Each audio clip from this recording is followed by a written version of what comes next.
Alors, bienvenue dans les rencontres vitrées locales. Et aujourd'hui, j'ai la grande chance et la joie de retrouver Caro en Auvergne.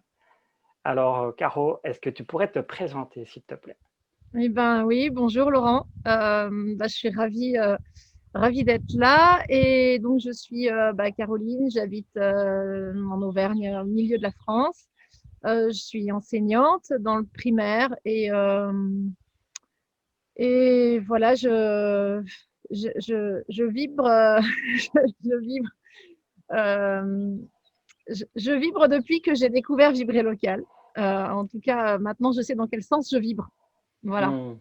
Euh, Après, quoi dire d'autre sur moi? J'aime partager, j'aime donner, prendre soin de ce qui se passe autour de moi, de toutes les personnes et tous les êtres qui sont autour de moi. J'aime la nature, j'aime découvrir des nouvelles choses et ces derniers temps, j'aime beaucoup aussi dépasser des petites peurs, des fois des peurs un peu plus grosses et je trouve que c'est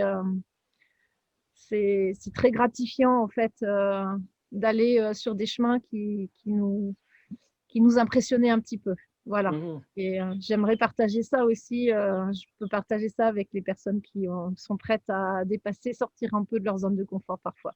Mhm. Et puis, justement, qu'est-ce que cette aventure vibrée locale t'a apporté jusqu'à présent? Alors, cette aventure vibrée locale, elle me, elle me réconforte parce que dans le monde dans lequel on vit aujourd'hui, on voit tout ce qui ne fonctionne plus. On voit beaucoup de difficultés, on voit beaucoup de peur dans l'avenir. On se demande comment est-ce qu'on va faire pour gérer tous les problèmes qui vont arriver, les problèmes environnementaux et puis les problèmes sociétaux, les problèmes économiques. Et moi, quand je pense à tout ça, ça m'angoisse, ça m'angoissait. Et je me suis dit, mais il va falloir que je fasse quelque chose, que je change ma façon de vivre pour arriver à trouver quelque chose de plus, enfin, pour que je sois en harmonie, à la fois en harmonie et en même temps en harmonie avec la nature, avec les gens qui sont autour de moi et en même temps arriver à passer ces caps-là qui vont être certainement très compliqués. Je me disais, mais toute seule, mais je vais faire quoi? Je peux pas agir sous tous les plans. Et depuis Vibrer Local, je me dis que je suis plus toute seule et qu'il y a des personnes qui ont des compétences que moi je n'ai pas, qui peuvent partager leurs compétences. Moi, je peux partager les miennes aussi et localement. Et je me dis qu'ensemble, on peut arriver à créer une nouvelle vie plus harmonieuse sans forcément changer de lieu d'habitation, habiter tous ensemble. Bon, parce que il y a des gens qui sont prêts pour ça, il y en a d'autres qui aiment bien aussi avoir leur petit cocon et un peu de tranquillité. Et on n'est peut-être pas tous obligés d'habiter tous ensemble au même endroit pour Mhm. arriver à s'entraider. Et voilà, vibrer local, ça m'apporte de l'espoir et, et, et ça me rassure, voilà, de me dire il y a des gens autour de moi qui ont envie de partager de s'entraider. Et du coup, l'aventure Vibrer Local, ça me nourrit. C'est vraiment quelque chose qui me fait du bien et que j'ai envie d'en prendre soin de cette aventure et j'ai envie de la faire avancer un petit peu, un peu, c'est-à-dire quand c'est le moment, je sais que ça avancera, ça avance et à d'autres moments, il y a d'autres choses à faire, à réfléchir, à faire mûrir et puis voilà, en fait, il faut faire cette aventure aussi, c'est ça, c'est lâcher prise sur la maîtrise qu'on peut avoir des choses. Mhm. Et, et ça, c'est un travail de tous les jours. Et en même temps, c'est super parce que quand on lâche prise là-dessus, on voit qu'il arrive des choses sans qu'on les ait prévues. Et c'est comme ça que Vibrer Local est arrivé dans ma vie d'ailleurs. Mhm. Donc voilà, c'est tout ça, c'est assez intense pour moi, Vibrer Local. Et puis, moi, je te connais de plus en plus et puis tu es une personne de projet, hein. Et puis, quels sont les types de projets qui tournent autour de toi, notamment grâce à ton compagnon et tout? Est-ce que tu peux parler de tout ça? Parce que je trouve ça tellement intéressant. Alors, bah, les projets, il y en a, oui, il y en a beaucoup. Donc, il y a le vélo électrique. On s'est dit donc avec mon compagnon, on habite pas l'un à côté de l'autre. On est séparés, enfin nos maisons sont séparées par trentaine, une vingtaine de kilomètres. Et moi, ça m'angoissait de me dire que peut-être un jour, on aurait des difficultés pour se déplacer et qu'on serait plus libre de se déplacer en voiture.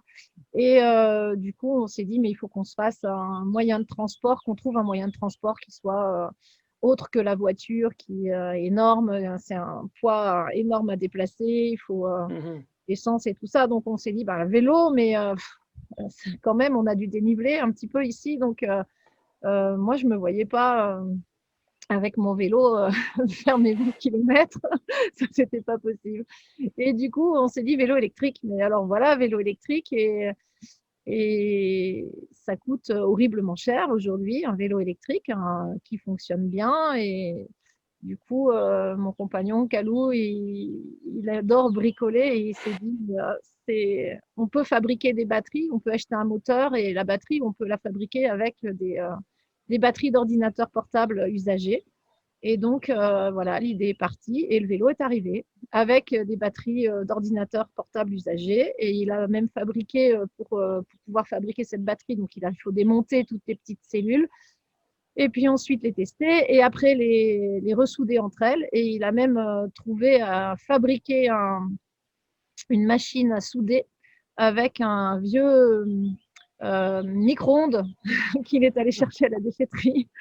Et voilà, le vélo électrique est arrivé et c'est juste super. Il est en test là, et il fonctionne très bien pour l'instant. Et du coup, ça peut être une solution qui peut être partagée et utilisée par plein de gens parce que un vélo comme ça dans le commerce, ça vaut vraiment très cher. Et là, il y en a eu pour à peu près entre 400 et 500 euros. Un super vélo Mhm. que récupération. On n'avait rien au départ, on a même acheté le vélo sur le bon coin. Voilà.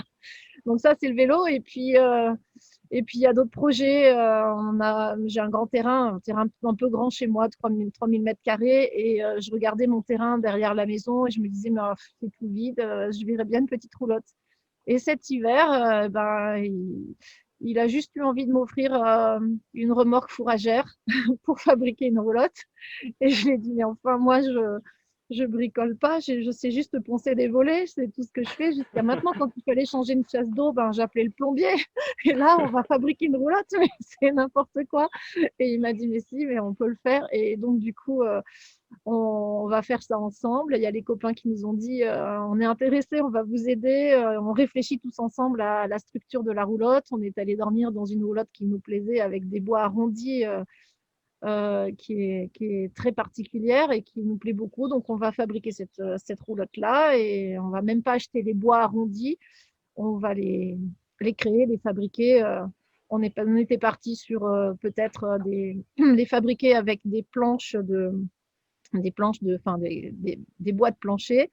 Et puis finalement, on est passé peut-être par des palettes et là maintenant, on a trouvé autre chose, des planches à récupérer qui sont en peuplier, je crois, et qui sont juste parfaites pour ça. Et on va les fabriquer nous-mêmes. Et puis petit à petit, ben, ça va se faire. Et là, effectivement, je dépasse des peurs. Parce que jusqu'à maintenant, j'étais pas trop dans le bricolage ni dans le do it yourself et je fais plein de trucs. Voilà, j'ai fait de la confiture avec les pissenlits autour de la maison. Je teste plein de choses que je faisais pas avant et c'est c'est vraiment super. Et du coup, j'ai envie de partager ça. Et avec Vibrer Local, je vais organiser dans mon village un marché des bonnes idées. Et donc, du coup, voilà, pour qu'on puisse partager les bonnes nouvelles, fabriquer un vélo électrique à partir d'une batterie, à partir de batteries usagées d'ordinateurs, ben, tout le monde peut le faire. En tout cas, il suffit de se pencher sur le truc, même quand même quand on n'est pas spécialiste et qu'on ne connaît pas grand-chose en électricité. Il suffit d'avoir un calou à côté qui dit ben, moi, je peux expliquer comment est-ce qu'on fait. Mhm. Et puis voilà, après, on se met en contact et puis on peut le faire ensemble. Et apporte ses compétences aux autres comme ça. Et pour moi, c'est ça, vibrer local. Donc, Mhm. ce projet-là, il commence à, il commence à mûrir un petit peu, ce marché des bonnes idées. Et il y a tout plein de gens que je rencontre. En allant faire mes courses, je rencontre une vendeuse qui me dit, ah ben moi, mon conjoint, il a fabriqué un fumoir pour fumer le poisson et fumer les magrets avec un frigo. Alors, j'ai dit, c'est super, parce qu'en plus, avec le frigo, ben, avec tous les tuyaux, la tuyauterie du frigo, on peut aussi fabriquer un panneau solaire Mhm. pour chauffer l'eau. Donc, en fait, et ben voilà, mettons nos idées en commun et on va faire de l'eau chaude et on va pouvoir fumer du magret de canard et ça va être juste génial. C'est magnifique. Voilà. Bah, ça, c'est ça que moi je trouve très touchant et très, très encourageant de voir ce qui se passe autour de chez toi. Notamment, même là, tu ne l'as pas parlé, mais encore, comment tu répares ta voiture dans un Ouais. garage, quoi. Tu peux en parler aussi, je trouve ça tellement magnifique. Ah oui, bah alors là aussi, c'était juste impensable. Jusqu'à maintenant, moi, dans ma famille, on fait appel à tous les artisans quand il y a quelque chose à faire, et notamment aux garagistes. Et là, avec Calou, ben, je me suis mise à tester l'entretien de la voiture dans un garage associatif. Et là, c'est des très grandes peurs que je dépasse. Et je ne connaissais absolument rien en mécanique et j'en avais jamais fait. Et là, cet hiver, j'ai changé la courroie de distribution de ma voiture. Et là, je suis pas peu fière parce que c'était une peur juste énorme. J'ai mis 3 mois avant de me dire bon, je le fais dans le garage moi-même ou avec le garagiste qui me guide parce que j'ai pas les compétences. Donc là aussi, c'est du partage de compétences. Donc il me dit, ben, il m'explique, voilà le moteur, voilà la pompe à eau, voilà ci, voilà ça, et donc il va falloir qu'on fasse ci, qu'on fasse ça, et donc il m'explique, je le fais, et puis après il vient voir, et puis ça se passe très bien. Et, et c'est juste hallucinant. Maintenant, quand je regarde ma voiture, je la regarde différemment. je, la, je la regarde et puis là, j'ai changé les disques et les plaquettes et maintenant, je sais à quoi ça ressemble, je sais à quoi ça sert et comment ça fonctionne. Et quand elle m'annonce une panne, j'ai plus peur. Alors qu'avant, c'était la catastrophe. C'était aïe, aïe, aïe, va falloir encore aller chez le garagiste, je vais en avoir pour encore très, très cher. Mm. Et là, du coup, maintenant, je me dis, bon, bah, il y a une solution encore et on va aller la chercher. Et je trouve des gens autour de moi qui ont les compétences et qui m'aident et c'est génial. Waouh. Et puis, si tu avais un message, justement, ben là, tu en as fait passer déjà de très beaux, mais qu'est-ce que tu aurais encore à dire aux gens qui nous regardent aujourd'hui?